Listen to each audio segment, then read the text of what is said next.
following announcement has been paid for by the Celtic World Order.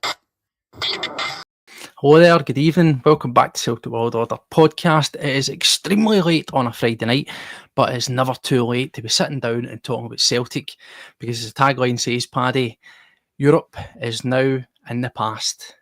Yeah. Winning our treble, well, that is going to be hopefully our future, and it's time to focus, refocus, realign the priorities, because tomorrow we travel to the capital.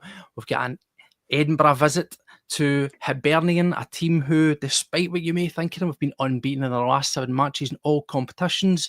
They'll be a team that'll be right up for it. And it's been a fixture in seasons gone by that's been a wee bit tough for us at times. So we've got plenty to be thinking about. We've got the league action to be kicking on with, putting our foot down, extending that lead and all that kind of stuff, and getting down to business. So we'll cover that. A wee look back as well, of course, to that midweek match, the disappointment in Munich, of course, and a wee bit about the manager was saying ahead of tomorrow's game. So first and foremost, mate, how are you doing? I know you get a wee bit of the sniffles, but how are you anyway? I know. Yeah, all right. Got a wee cold coming on, I think. We've got Finn to thank for that. A wee man's brought in a cold and dished out to the full family, which is absolutely wonderful. Yeah, like I said, that's it. We'll go on the league, the cup. We'll go for that. The treble's well and truly on. I just want to say straight off, the Wednesday night, like, that was just frightening. It was so good, mate. I never thought I would be gutted with a draw at the Allianz Arena against Bayern Munich. I really didn't. But I came away from that game devastated. And that's testament to how we played. We were absolutely phenomenal. And each player stood up and they were counted, and that's what we asked for.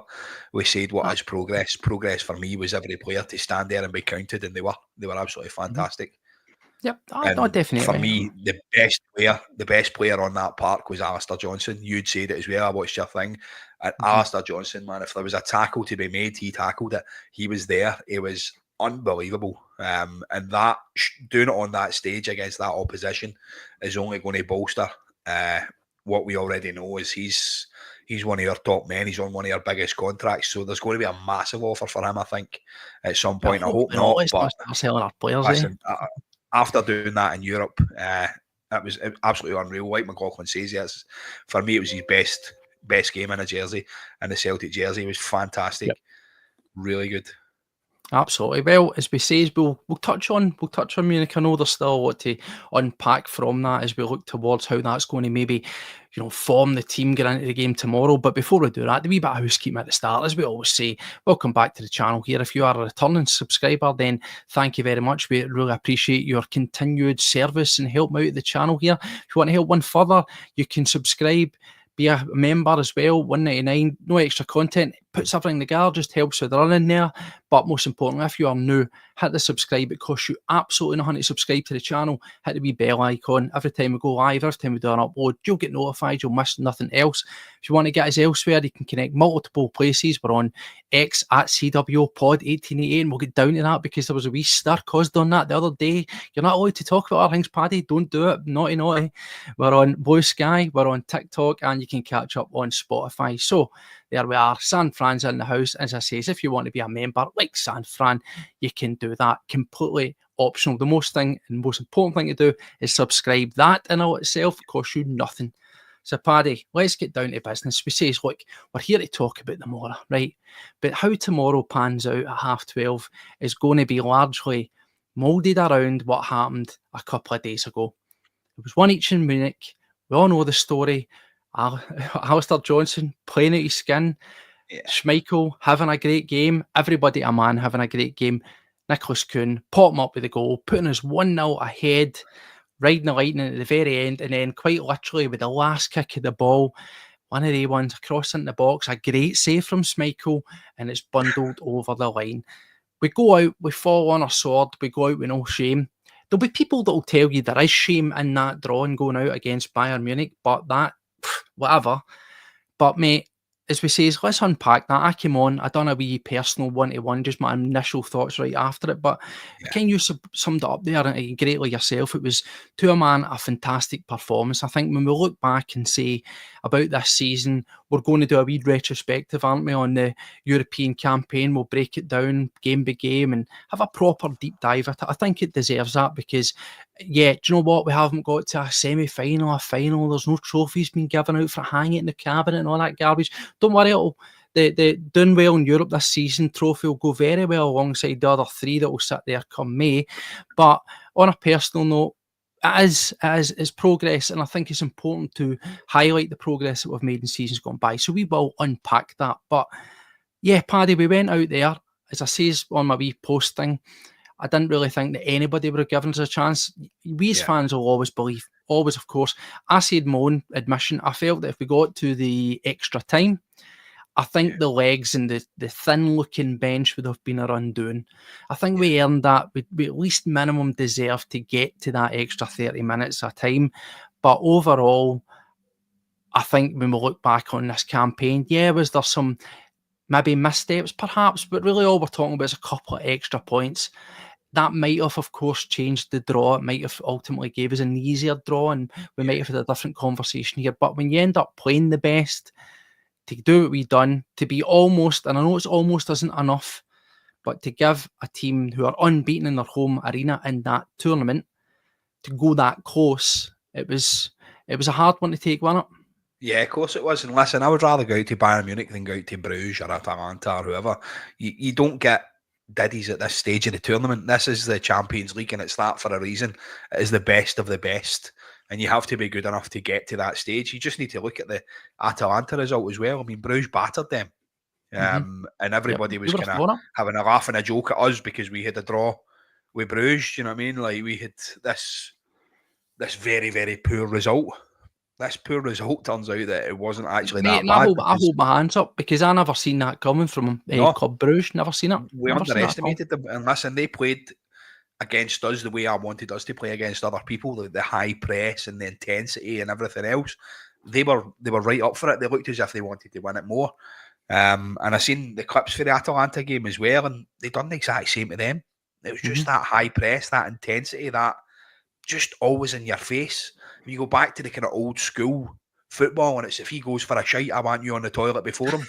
That stuff, that's what it was. Do you know what I mean? It was that these guys were trying to get in there, they're trying to get in the faces, but Bruges they were a step ahead every single time, and that's it. It doesn't matter if we got Bayern Munich, Real Madrid. Listen, we dodged a bullet there. I took the words in my mouth. I mean, like, we can laugh and joke all we want. I am certainly glad that we did not get I said at the time, it would be preparing. What would you rather have, getting stabbed or shot? Well, I think we get wounded is probably what happened in Munich. We would have been out cold. The body bags have been wheeled out after about 20 minutes, I think, against Munich.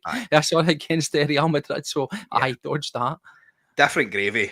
Brendan joked about it as well at the start. He says, "Oh, we've got the easy draw," and everybody kind of laughed that off. But we fucking did, didn't we? We got the easy draw. Let's be honest. Well, between the two, it's the easier one. And I see you saying that as well. And if we beat Bruges, or if we got a result here or there, or whatever, it might have been a wee bit different. It doesn't matter who you play at that stage. No, every game is going to be difficult. And I would rather go out the way we did, with our heads held high, knowing that we've progressed massively in this tournament. I mean, that's the best performance in Europe I've seen from Celtic, probably in the last 10 years. And mate, here's the thing, to bring it full circle on it, that is the thing. And see, at the end of the day, I'm just mentioning it because we've all seen it, we've all read it, and I'm sure there'll be folk desperate to quote things that come out of our mouths here, but it is factual. There's no doubt about it. We looked at it and we asked you, what was the best performance of this campaign so far? And you had singled out Atalanta because you says after a big scudding away against Dortmund, that had became too regular. Every season in Europe, particularly Champions League, there was always an absolute hiding in the post. We got that. And with the quality teams that we were up against, Atalanta, considering their goal-scoring form and how they were in the league and how they were in the Champions League, that was expected potentially to be the next big one. And then probably followed, because we'd probably still get through as the reality, it would have been the Munich game would have been the scudding again. So you'd be looking at potentially 3, right? And we've seen that before with PSG and Barcelona season.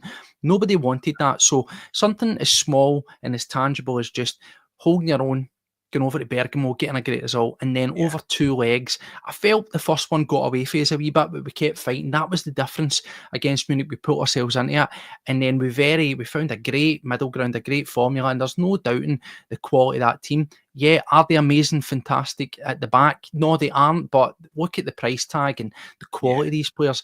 Nobody can sit there and say that was a half-baked Bayern Munich team, because it wasn't. And there'll be, as I say, fans from other teams, not just Rangers, scoffing at it. But the key point is, you've got to be in these competitions to get the results. And we saw what happened the last time a certain team, another team for Glasgow in the Champions League. Well, it was quite frankly embarrassing. But to speak about this new format, and I think that's important, what's your thoughts now coming out the other end of this new format of the Champions League? Because I've said it time over, I think it's a real breath of fresh air.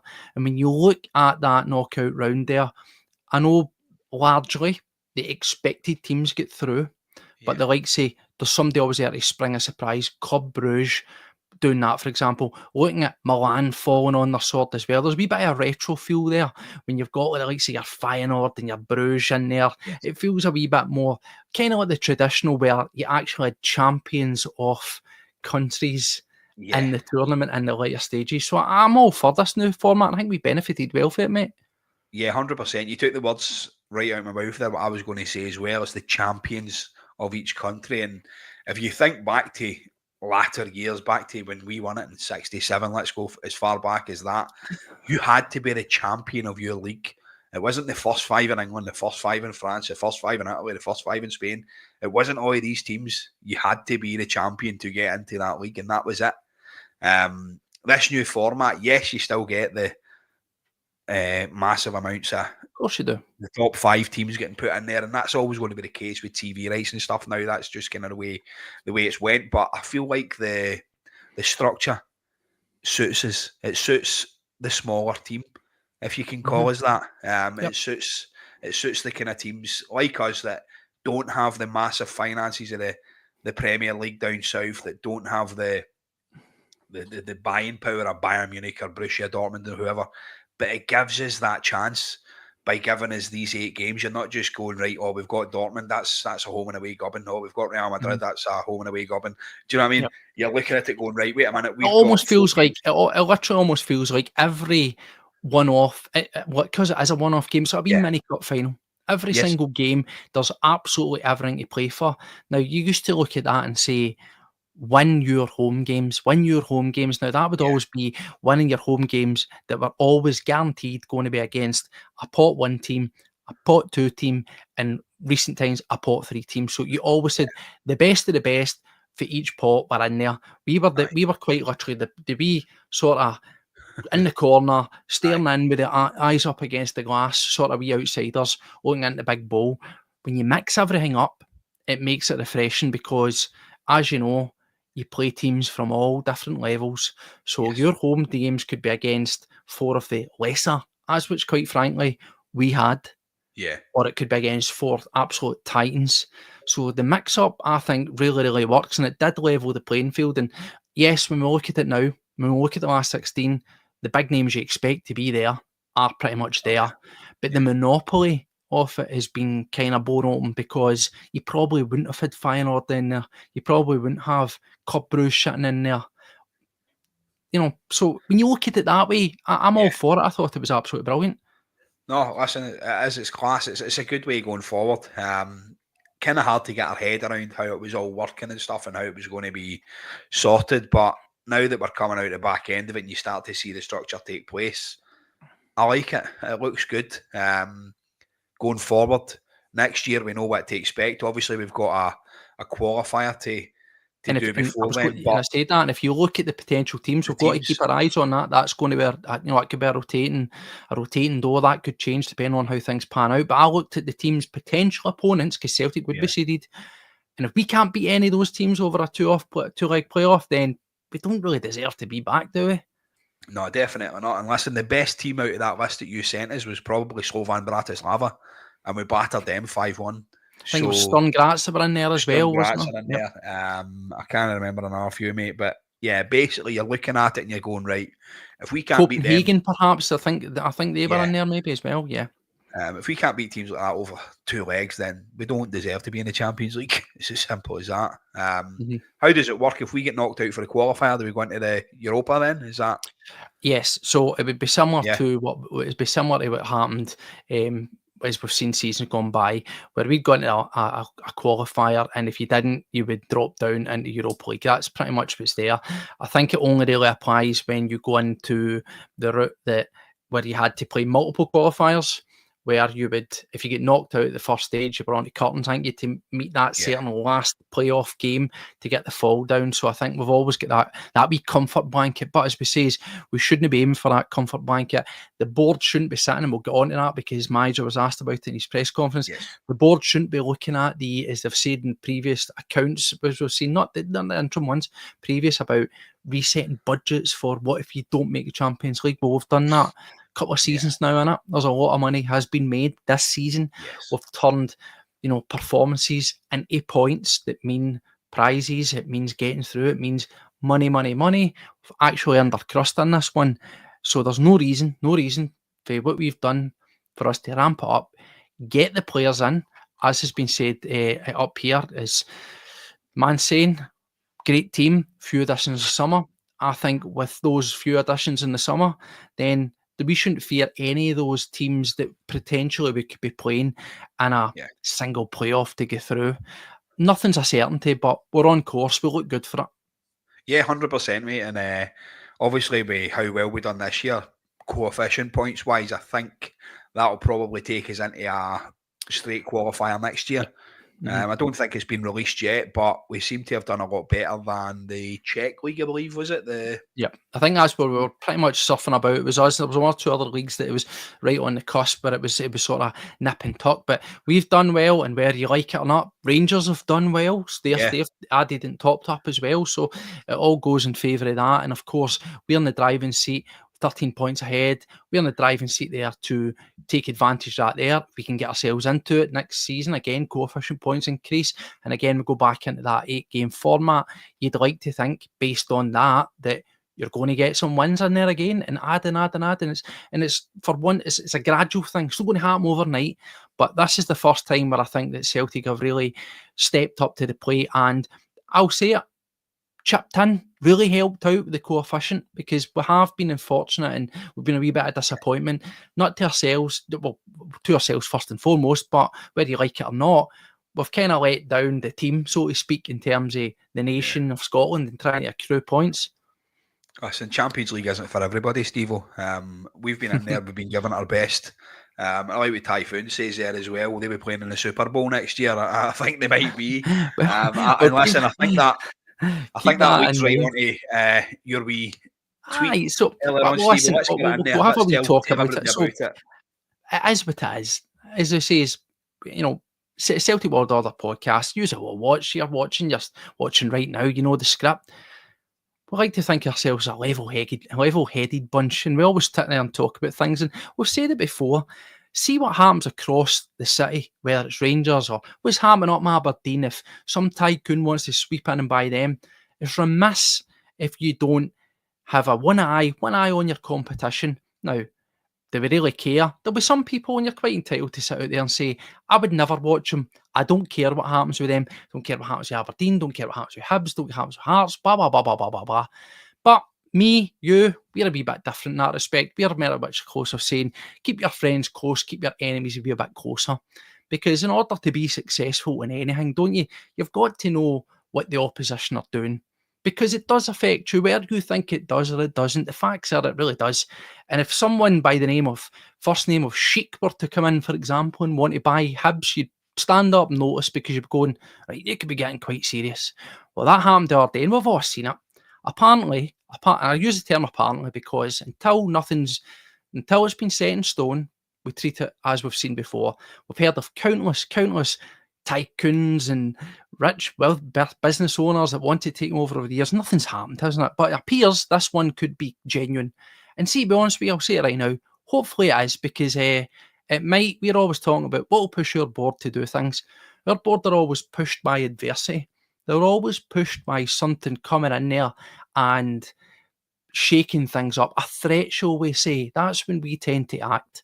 So if Rangers were to get these investors, the San Francisco 49ers money man who's apparently heading up, as we know, they've got a big slice of majority holding. I think the majority shareholders in Leeds, which I think, if I'm correct, I don't have all the info, because guess what, by the way, us Celtic fans don't know everything. You tend to make that as a wee laugh. I think that might affect it, but the facts are, it looks as if they're going to begin taking over potentially in June. And we put out a wee tweet. It wasn't a wee tweet, it was a big tweet. But it was a deep dive. It was our thoughts, and it was the underlying point was, here's what we've heard. We've had this rammed down our throats about how terrified we could be. In short, we've heard it all before. Should we be worried? No, and here's why. And then we went on to explain a wee bit about the potential implications for them and the reality of what we've got in terms of money in the bank, players in the pitch, infrastructure. We're in a good place, so it's going to take them a long time to catch up. Yeah. Since then, nearly 600,000 people have watched or viewed or interacted with that tweet, and over 250 have recycled it. And the reality is probably over 200 are absolute slebborn blue noses that are going, haha, look at this guy's a fool.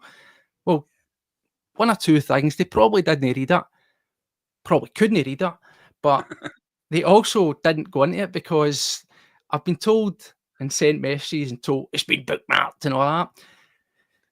We don't delete tweets, because read it. Tell me one thing in that that's wrong. Tell me one thing in that suggests that we, the Celtic World Order, Celtic fans, are worried, scared, intimidated. None. Yeah. So, whatever. Laugh, laugh, laugh. So, bookmark, I'll maybe see you in the next 30 years. Because until such a time as it said at the end, to be successful in football and to overturn us, evolution in what you do and how you run your shop is what's needed. Yeah. Not another revolution, because by God, you've had a lot of them. Yeah. So I think we'll just close that book, Paddy. So, I'll just get your opinion. Listen, mate, I had to read through it. I had to read through the comments as well, and like not you about, said, not about what I've said or what we said on our post. What's your thoughts on it? On this, what's your thoughts on it?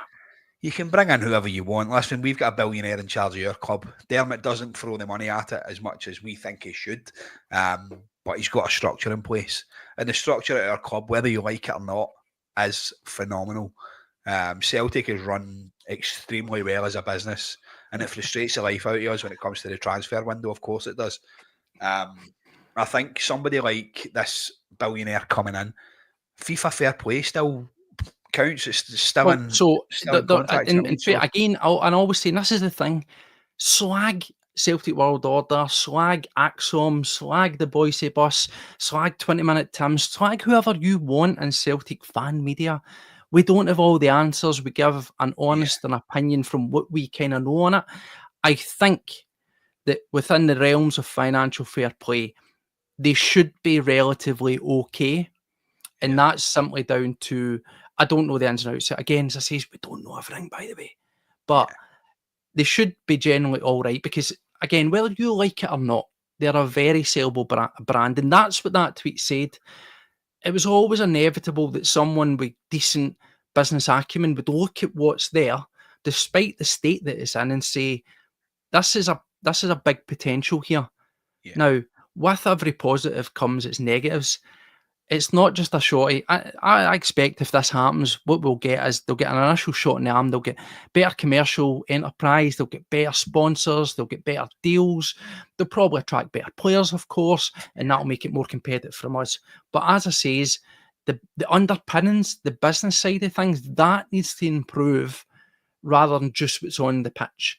So it's a long-term affair from them. It's not an overnight job, and somehow by pointing that out, as I say, that's hilarious and you're obsessed.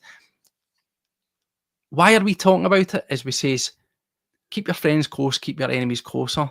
But I'll flip that and say, well, if we're Celtic podcast talking about Rangers affairs, why are you a Rangers fan getting notifications or reading stuff that a Celtic podcast puts out in the first place? Exactly. Seems a wee bit ironic and a wee bit contradictory. But anyway, by the by, Paddy, I'm with you. I don't think it'll make any ounce of difference. As McLean's saying there, Dermot Desmond is a personal wealth. Yeah. Compared to what the Americans have got, I think they are slightly better off in the billionaire, but we're still talking billions here. And so he says if it was just as simple as having a wealthy owner coming in and pumping money in, which it can't happen, then we'd be already light years ahead of Rangers rather than the several miles that we are already. Yeah, financial fair play states that you can't do that. You just need to look at teams like Man City, Barcelona, Real Madrid even. I mean, they can't. Barcelona to sell 3 players before they could buy Lewandowski, or to sell... I mean, in fairness, Barcelona are an absolute shit show. I think they're in hundreds of millions a day rather than exactly. 18, but so things like that isn't really going to make a difference. And listen, bring in whoever they want.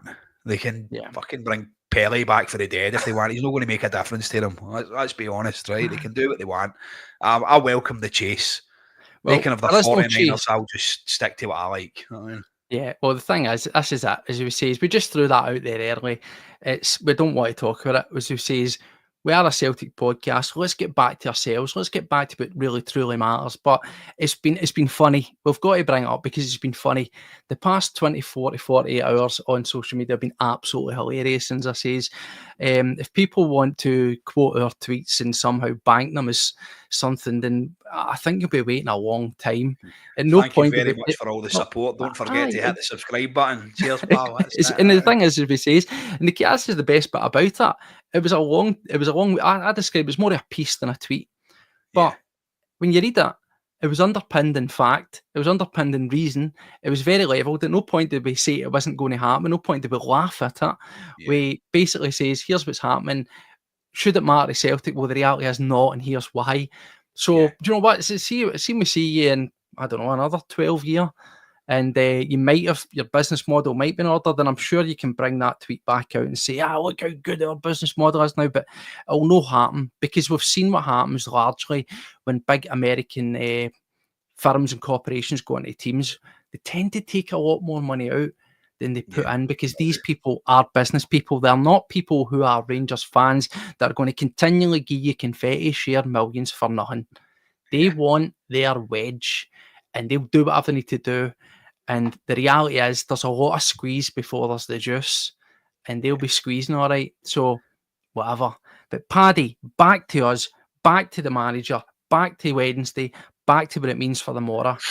The manager came out with the 2 interviews with Schlupp, which is usually an indication for who's going to start, and with Brendan Rodgers, and he was asked about the game on Wednesday, and he was Tuesday. He was asked about how he thought things went, and again, rightfully said, very proud, held the team in high esteem. We've done ourselves proud, and he says he was asked, was it a good advert for Scottish football? And I liked his answer. He says, no, it was a good advert for Celtic. Yeah, and that's it. It was a good advert for Celtic. It was also a good advert for Scottish football, but let's face it, we done the hard work. We put in the hours, and he's right, and he's spot on at turning around and saying, it's a cracking advert for Celtic Football Club, because it was an absolute joy to watch. Yeah, and the thing is we'll look back, and that's the thing. It's when you listen to the commentators, it was actually quite refreshing, because how many times have we watched our games this season? Right now, we might not have been sparkling at times. We've had a lot of good results. We've also had some shaky moments, and there's always been a wee underhand jibe in the sort of commentary afterwards, where you've been kind of slagged off for that's the difference between the big teams and the wee teams. But they all kind of ate their words on Tuesday night. You had guys in commentary, guys in the studio, I wouldn't say quite spewing up, but they were almost giving Celtic praise quite tough, and it was nice to see. Choking on their words a little bit. There was a guy on Sky Sports, Steve-O, Sky Sports News. I was sitting watching it with the wife, and this guy came on. It's some German guy, Frederick, we're going to call him. I think it was something along the lines anyway. And they asked him the question, did he think it was possible for Celtic to cause an upset? And he just laughed. He just kind of, Celtic are coming to the Alliance. And I remember this. Off. And I sat and watched, and I thought, you fucking tube, man, what you doing? I says to the wife, I say, see if we gobble them. I'm going to go into X. I'm going to find this. Mate, I always like how you say, see if we got them. I love that optimism you've got. I love it, mate. I'm going to bombard this, guys. I mean, I was screenshotting this. I was recording it. I'm like, I can't wait to get back to this guy. And do you know what? It gutted me that I couldn't. I kind of still wanted to because of your performance, but I thought, how dare he? Do you know what I mean? Like, yeah, of course, nobody expected Celtic to go there and win. Let's be honest. Nobody expected to go there and put Bayern Munich to the sword. We hoped. Our hearts told us that we could. Our heads told us that we were going to go out and try and avoid a gubbin. Let's be honest. And that was the kind of... As we say, we'll obviously just want to drift in between looking towards tomorrow and talking about last night, because it's more a sort of preview. You know, it was what it was. We played the game. We've had a couple of days of rest. The manager and Slope have come out today. Boom, the game's tomorrow. There's not been much. That usually we get a full week, a sort of preparation. There's a wee bit more to talk about. There's not too much meat on the bone. But in terms of that game, they guys went to the well. They were, and a lot of the guys were dead on their feet. Let's not kid ourselves on here. That's why I thought when we looked at it and says, if we have to go this extra 30 minutes, you're looking at the bench and you're kind of going, oh, it's a bunch of youngsters and Luke McCown. That's pretty much what we had. And I feel that's where it comes back to what we were saying. And here's the point. One thing that we did have that was beneficial was Schlupp, right? I thought he was excellent. I thought he really showed what he was. Now, this came up here. Now, we'd say on our previous shows before these knockout ties, please, whilst there's chance, push the boat out, get in one or two, get in a couple of signings, bedded in, looking towards the new season and make it happening. Give ourselves a real fighting chance. Tierney was the one that we thought, right, he'll give us a good shout. Now, the reality is, would they have done much more than what we got to show? Probably not, right?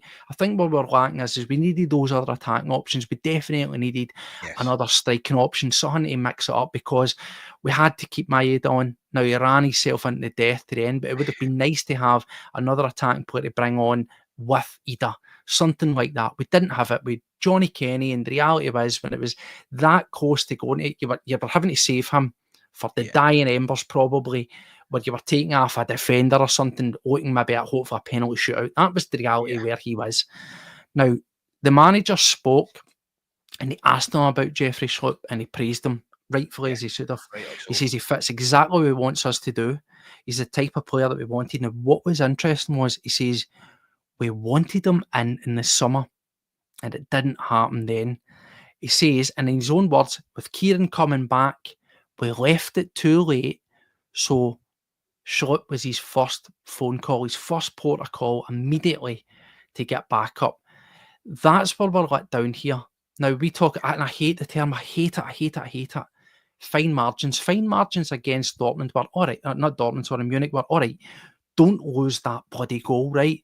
But what I mean is it was having more in the tank, having the legs to bring on in the 75th and 80th minute that might have shut down the crosshair. I know it's all left butts and maybes, but give yourself a better chance, because a lot of the guys were dead in their feet, and it's probably how it comes about, and the ball spills out and the cross gets into the box, because everybody's, their guts, their sweat, everything's spilled out onto the pitch.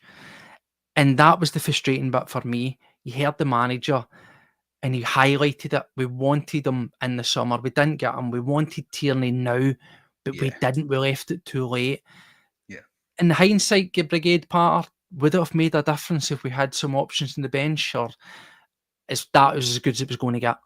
Coming into this Champions League stage, me and you spoke about it before the transfer window, and we spoke about the like for like.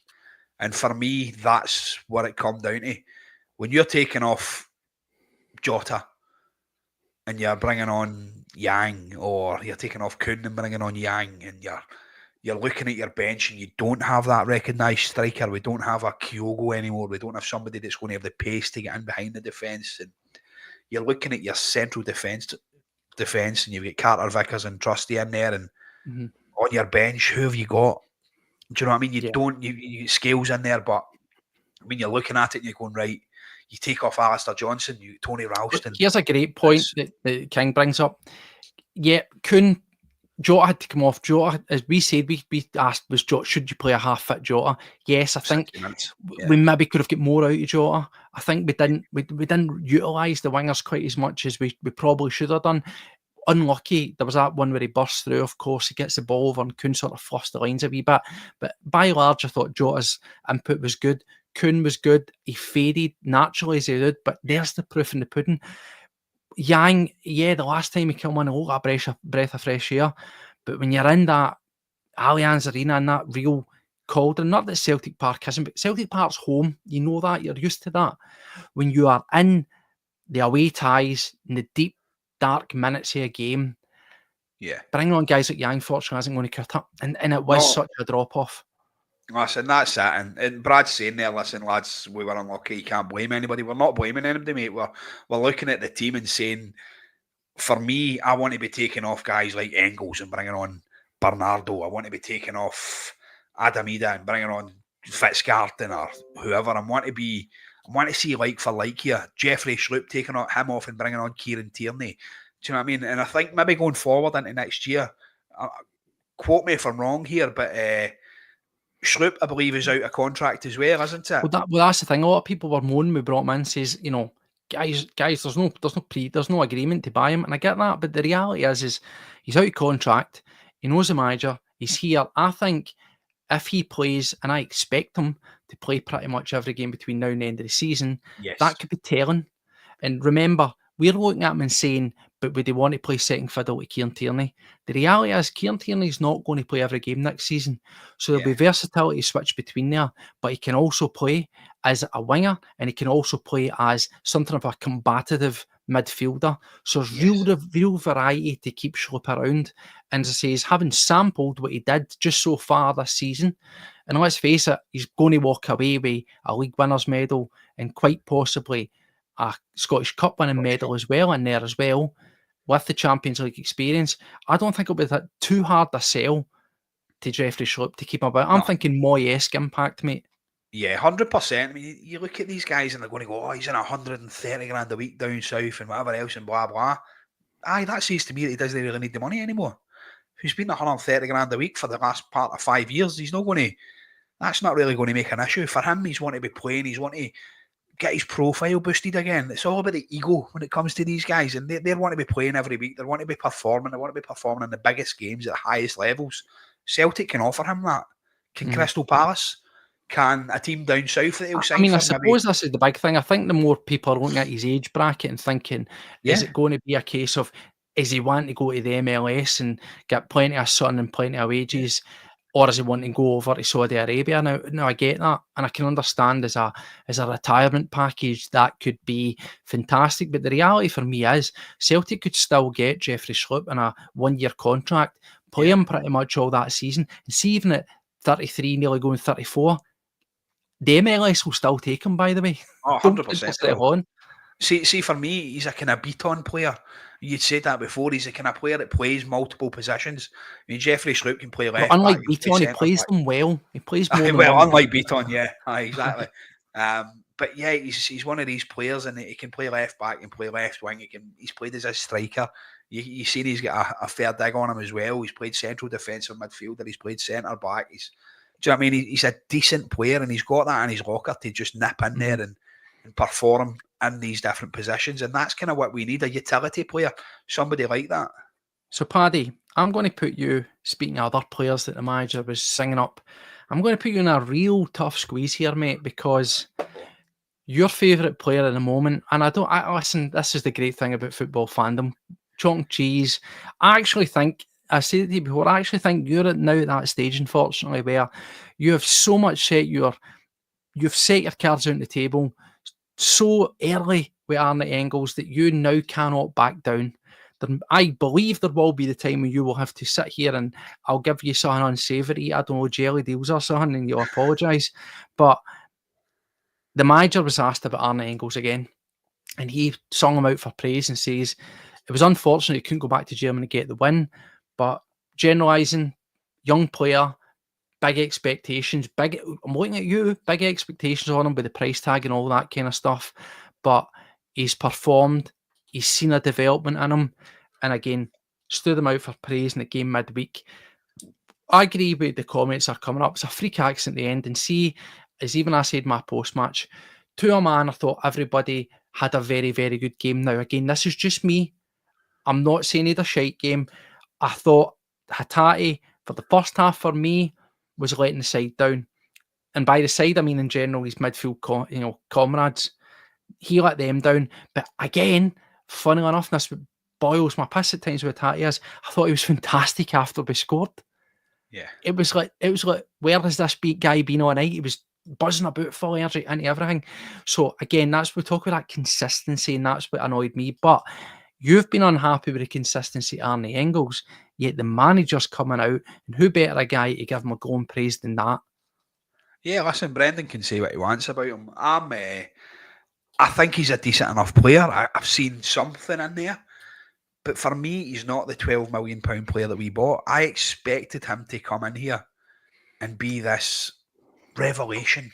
I expected him to come in and be this stalwart in the middle of the park, somebody that's going to drive us on, kind of like Kimmich, something similar to the way Kimmich plays. And there is time, Paddy. There is time. Listen, I hope he does, mate. I want to be proved wrong with this. I really do. But for me, I just haven't seen enough to justify the 12 million. He's had a couple of penalties. He scores the odd goal here and there. He had a worldie the other week. Fair enough. He puts in a good delivery. What else does he do? You see him there and he's not pressing high enough. He's not. Do you know what the manager says? This is the thing. This is what the manager said. And I've said this again.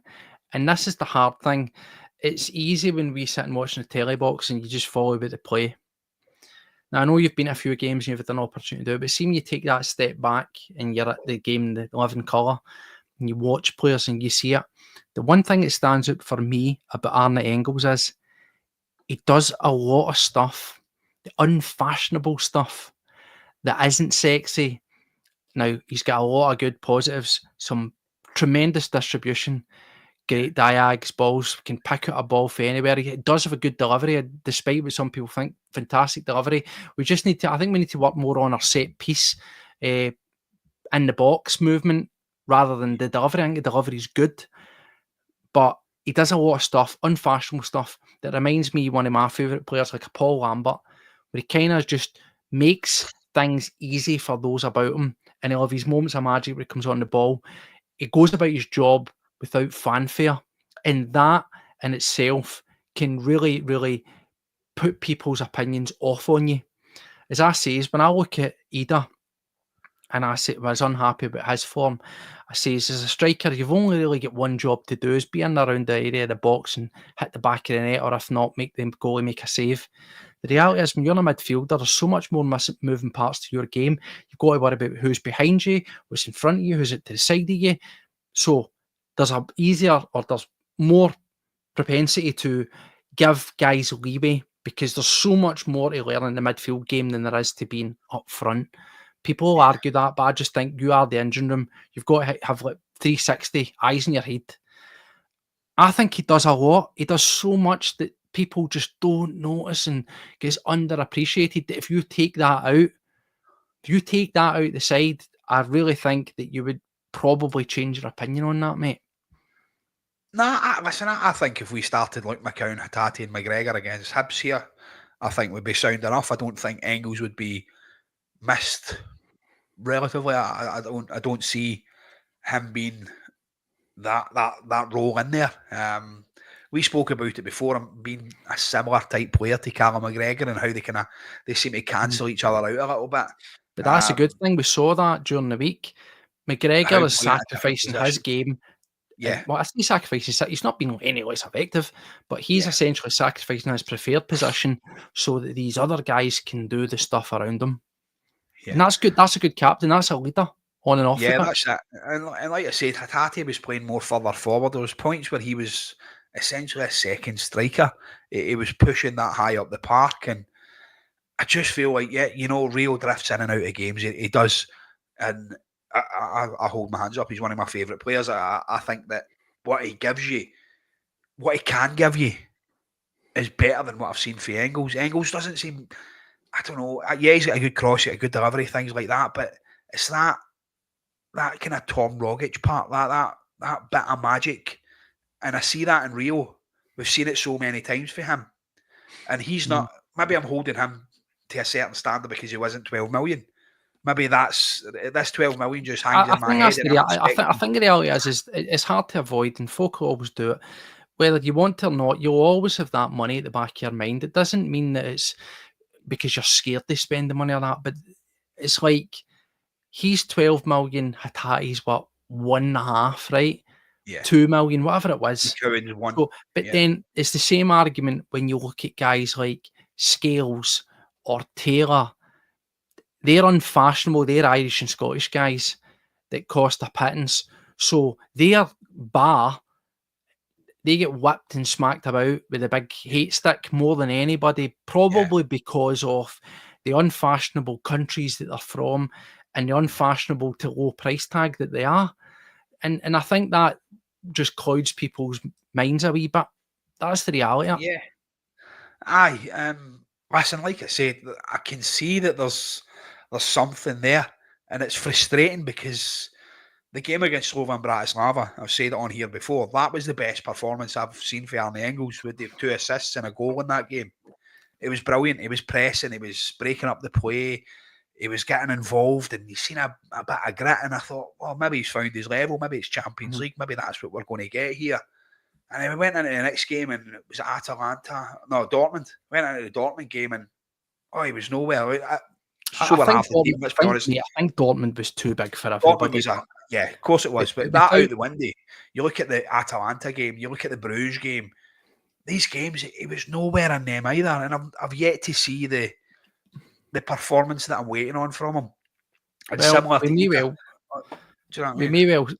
may well see it. And the thing is, not to carry on, but let's dive in, let's move forward, let's look, because tomorrow there's no doubt about it, with Bernardo out, right? With Bernardo out, Engels is in, so tomorrow could well Engels could well be. I know, of course, you were right. Tomorrow could well be the next game for him. So off the back of that, we look at it. It was pointed to me. We only normally look back his last sort of 7 games, and we'll look at a Hibs game. Who in their last 7 are unbeaten. 13 goals scored, 5 against. Very well. Bit of comeback. You remember, manager was up for the sack. He was up for the cup for getting the boot. And he's managed to turn them around. And they're very slowly going about their business and starting to crawl up there. Easter Road's been a wee bit of a funny hunting ground for us in seasons gone by. It's been a bit tough. It's been a tough ground for Brendan Rodgers, actually. And we go into this, and how are you feeling about the Mora? There's a lot of questions about how we're going to do it. And I'll just fire it straight up now because he didn't start midweek. We did go all attack. And Typhoon's asking, he says, is Ida good enough for our domestic league? Well, personally, I'll just throw it in and say, absolutely. I think he is. I think he's goals to game time ratio in the leagues. Aye, absolutely. I think he is. I think he's, funnily enough, one of these guys who thrives on being the main striker. Now, that's going to be quite funny because there's no doubt in the summer we're going to go out and we're going to get another potential starting striker. We're going to fill that void left with with Kyogo, because even though Maeda's been a breath of fresh air, the manager doesn't want to depend on him as another option as a striker. He will use him if he has to, but he doesn't want that to be. So I think, yes, he is, and I think he'll more than likely will revert back to him starting against Hibs tomorrow, because we look at what we're up against. We've got big Rocky Bashiri, like Sahara, quite physical guys that want to get about you. Obviously, we've had Maeda, I think, might get rested. Wow. I know people say he doesn't. I think he might get rested because he played the full 90 plus the stoppages. Yeah. Jota was dead in his feet. He was brought off. We need to build him back up. And then we've obviously got Kuhn, who I think will come back in. So I think we'll revert back to Ida in the middle. Do I think he's good enough for domestic league? Absolutely. But what I think is it's going to be an interest for him between now and the end of the season, because he probably does better knowing that he is the first choice striker.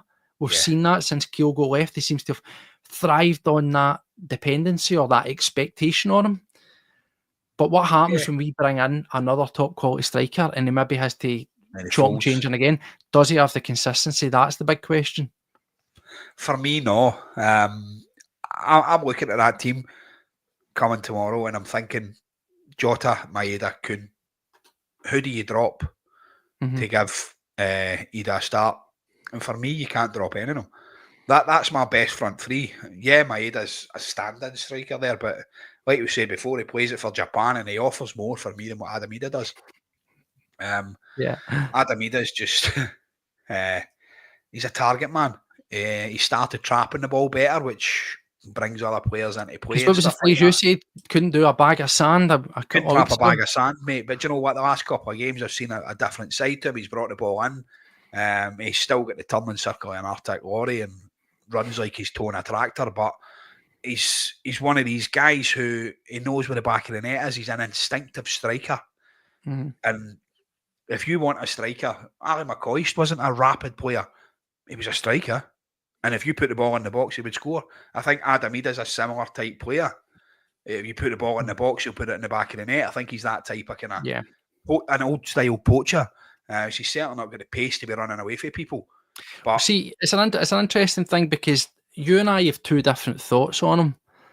And I bring it in a wee bit with what Brad's saying here. He's kind of disagreeing, and you'll get your thoughts in. So he says, we sit here and chat, we want a wee back, come back and to reason on it. And I can see what he's saying. I thought, when I looked at Ida at first, I thought he was going to be this good guy that he's got decent turn of pace, he's physically wants to turn and things like that. But the reality is, when have we seen the best out of Adam Ida since Kyogo's left? It's when he's been in that postage stamp of the box. Now, as I said a couple of shows ago, there's a very well-known story about Larsson sitting down with Martin O'Neill and essentially asks him, I want to get better, what do I need to do? Martin O'Neill tells Henrik Larsson, who's a million times more the player than Adam Ida will ever be, more than the player that Kyogo will ever be and everything else that we've seen between, and he says to him, you're doing too much, son. Forget joining up the play, forget laying off, forget doing this and that. See, if you want to go for being a very good player, for being a very good striker, being a great striker, you will live inside the penalty box. That's where I want you to be. That's where I want you to play. Now, of course, we've seen Larsson that versatile that he scored for everywhere. But look at his killer instinct right inside the box. I've said it before, I'll say it again. If that advice is good enough for Henrik Larsson, that advice is good enough for Adam Ida. I want Ida to forget all these things because he wants to be a player. He wants to flick a ball on and he wants to hold somebody up, turn them and run him. I get it and it looks great when you do it.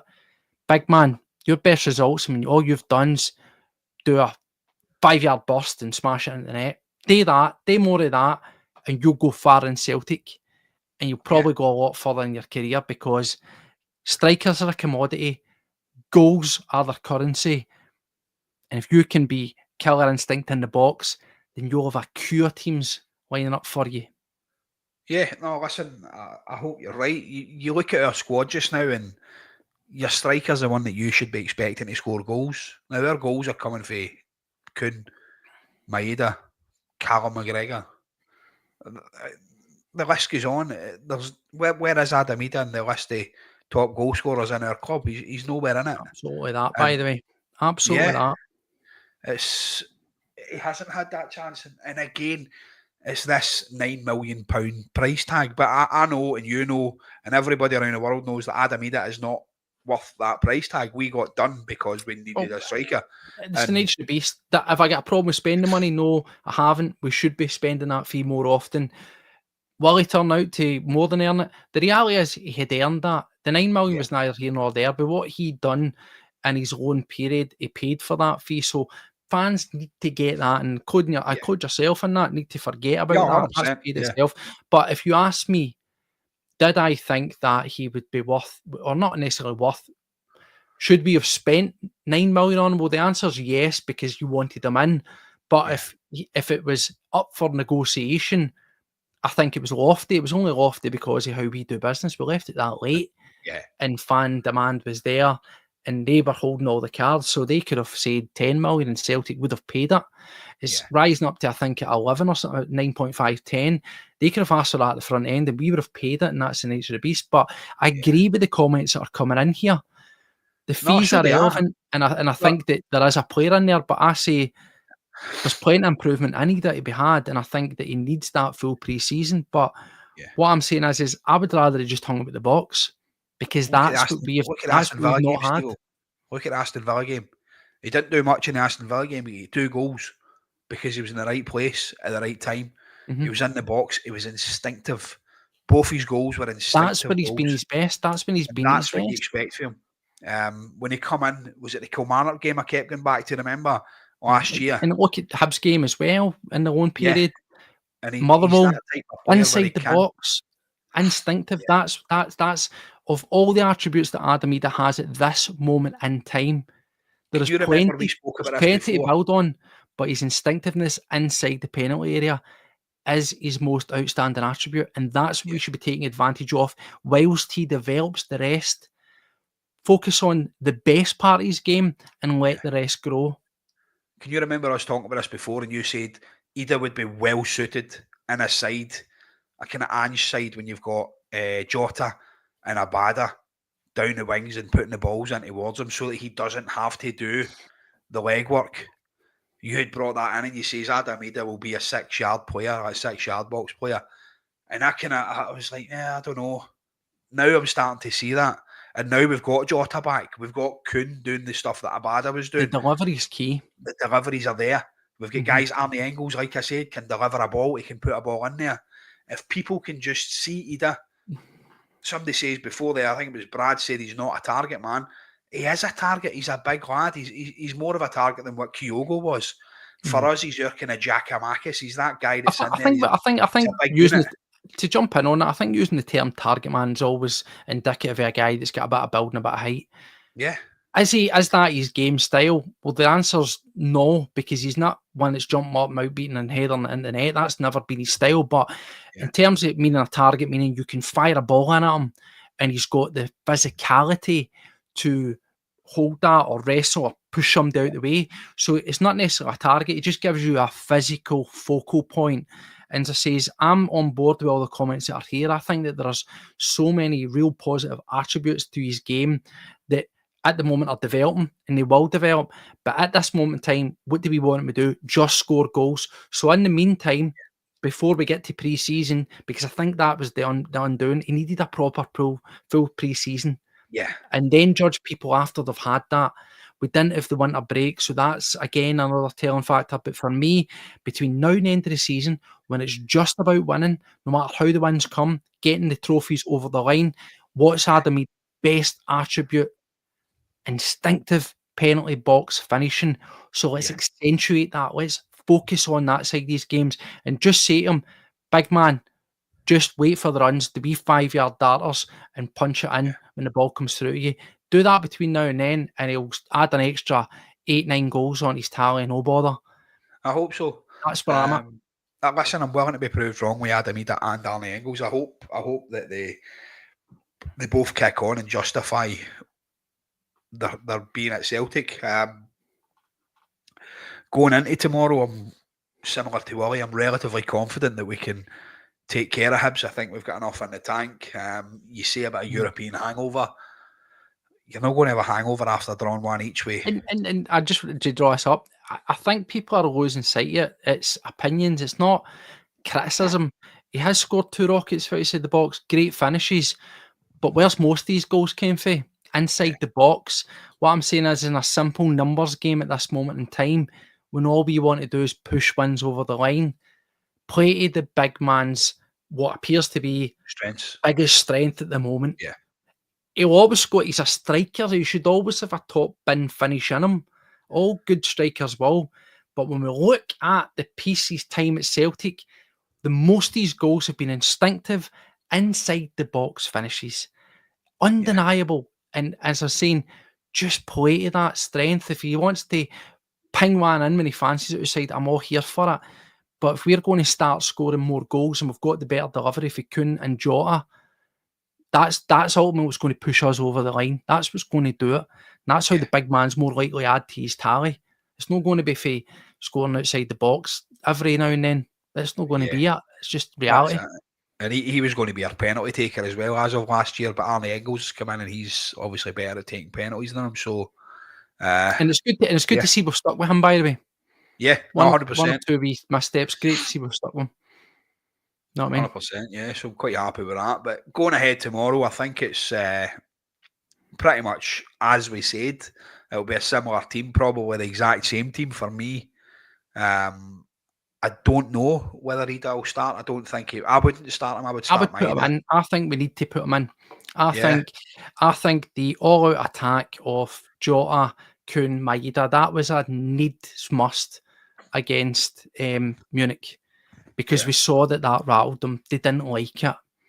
And unfortunately, Ida, for all the attributes we spoke about, it was too one-dimensional.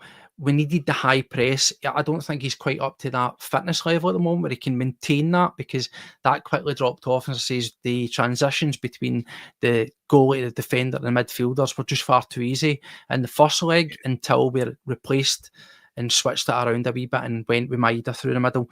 But we're back to domestic. We're back to the bread and butter. And as we say, he's going to be our main striker. So he has to come in for me. He has to come in. Yeah, listen, I hope so. If that's the case and he does start, then for me, everybody on pin, my prediction is going to be Adamida first goal, 4-0. 4-0? Wow, take some of that. Always 4-0, mate. Always. I mean, in terms of looking at the back, do you think there's any change? We look through the team and just say, for me, I think it's got to be the exact same as midweek. I think if you're going to rest anybody, you rest Alistair Johnson, because he ran himself into the ground. But Tony Ralston can handle the likes of Nesbitt, Gale and Boyle. Yeah, 100% he can. Schlupp, I think, will start. Obviously, you'd say that with him doing the press conference, it's usually a wee shoey any one of the people that's going to get a start. Midfield, I don't think he'll start McCowan. I think it has got to be Hatate, Engels and McGregor in there. And for me, the only debatable one is the striker position. I've seen Brown Warrior had said there as well about Kuhn getting taken off with cramp and possibly Jota and Maeda starting on the wings. But I don't know if Kuhn's fit. I see him starting. If the cramp. I think the one thing that we've learned though is tinker and change, use the squad, but particularly in a away game to a tough away ground that's been historically quite sticky at times for us. Yes, I don't want to tinker too much. That's the thing. I definitely agree with taking out the likes of Alistair Johnson and dropping in Ralston. I'm good for that. I think Schlupp needs to continue on the good form that he's had. Yes. He'll be wanting to play. You stick him in. Carter Vickers and Trusty, busy night as it was for all the guys in Munich. I didn't really think that they were overly ran after feet, if I'm being honest. I watched it back despite the score. I watched it back and I thought they looked quite comfortable. I think it's important for us to nail down that partnership. For me, I would probably bring back Anita, as I says, and then I'm looking at maybe switching one of the midfield. That's probably what I would do. I would definitely get Jota in again for the same reason as Schlupp. You need to keep him on. You need to keep him fit. You need to keep him playing. I would probably drop my head out and rest him a wee bit, believe it or not. And then, that's what I would do. Go with Kuhn, and perhaps maybe if I was to really, really, really push it, look for maybe McCowan or that. But I think all these guys will feature as the game goes on. But I wouldn't want it to be like 4, 5, 6 changes. I think we've seen before, that's too risky, because even though we're cruising, huge goal difference, huge points tally difference, we've still got to win X amount of games to get it over the line. You don't take any chances. None's for granted, mate. Yeah, no, listen, 100%. You can't take Hibs for granted. Like you said, you highlighted their previous 5, 6 games there, and they've had decent results. They've had decent games in there. You spoke about the danger men, obviously Dwight Gale, Martin Boyle, Nisbet. There's a few boys in there. The big man Bashir. We know the Quan artist won't be able to play anyway. We know that. Yeah, that's fine. He would have caused us carnage as well. The big man Bashir, he's always good for a yellow card as well, isn't he? He's always pushing about and biting there and stuff like that. But Yeah, for me, I think it's just a kind of shoot-in game. It's back to that's business. Confidence. I would never say that about Hibs. How dare you? That's better not come back, by the way. It's back to business. It's back to normality, and it's back to showing that we are the champions and we're there for a reason. Thanks very much, Douglas. Nice to see you, man. Yeah, for me, it's just it's business as usual. I want to kind of go back a wee bit to the game against Munich as well, and after it, did you see the interview with Peter and Kasper Schmeichel? I did. Mate, see when he says to him, and he goes, "I don't even know where to start, Kasper. I don't even know what to say," and you're kind of looking at it like, "Oh my god!" Like you seen the emotion in it, and I think Kasper kind of came across, and you seen it there. You seen that wee bit that they get what this club is. I think obviously Peter had played against Celtic and he'd seen it, seen what it meant and what it was. But yeah, to play in for that, to play for this club and stuff like that, I think they've bought in. They've got the Joe Hart bug. We'll start to call it now. They've kind of come up here. So since you're talking about Kasper Schmeichel, does that mean you're starting Scott Bain tomorrow then? Aye, start the Baniac, get him in there, make him work for his money. Nah, not a chance, man. Scott Bain can start washing the cars in the car park or something. I think that's what he does anyway. But yeah, for me, like the performance of Kasper Schmeichel's against that Bayern Munich side was phenomenal. He was in the right place at the right time, pretty much every time. And it was wholesome. It was just a real shame, as we say, not to cover. We've covered it, but it was a real shame how we lost it because it's a great save from him. It's a great save. And we says, I think when I was done my wee chat, the ball drops. You see Carter Vickers, he actually freezes. He sort of goes to step forward and stops because he probably thinks the ball's hitting off him. Then it spills to side and he's thinking, I've got to sweep that around. That split second is unfortunately the difference there. But thank you very much for 420s. Dishing out another one. So if you're on the end of that wee membership there, you are very lucky indeed. But no, listen, I think over the piece, Paddy, the Champions League, it's been a roller coaster. I think that we have outstripped expectation. The initial goal, as I said, was give a good account of yourself. Yeah. The secondary goal was get out the group. We done that. We done both.